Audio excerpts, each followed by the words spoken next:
બોલો હવે police ઇન્સ્પેક્ટરશ્રીઓ phone પણ ઉપાડતા નથી।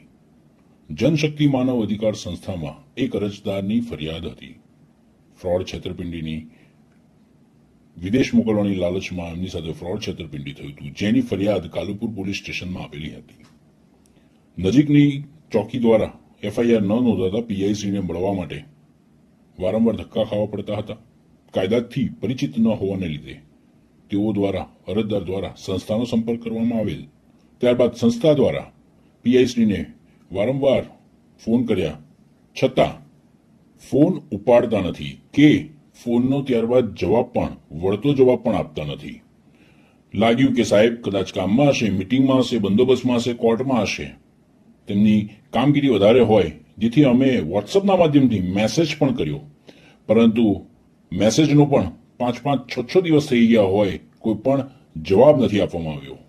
એટલે કે એમની ફરજ કામગીરી પ્રજાની સેવા માટે છે। કોઈ અરજદાર કેમ છો, મજામાં છો, ખબર અંતર પૂછવા ફોન નથી કરતો, પીડિત છે, સમસ્યા છે, તકલીફ છે, પીડાય છે, ન્યાય માટે ફોન કરે છે। હવે ઉચ્ચ અધિકારીને રજૂઆત કરવા સિવાય બીજો કોઈ વિકલ્પ ના હોય, કાયદા અને સિસ્ટમ નિયમમાં સુધારો આવે તે હેતુથી અમદાવાદ શહેરના પોલીસ કમિશનરશ્રીને જનશક્તિ માનવ અધિકાર સંસ્થાના લેટરપેડ ઉપર આ બાબતની રજૂઆત કરવામાં આવી અને સુધારો થાય તેવી આશા રાખીએ છીએ।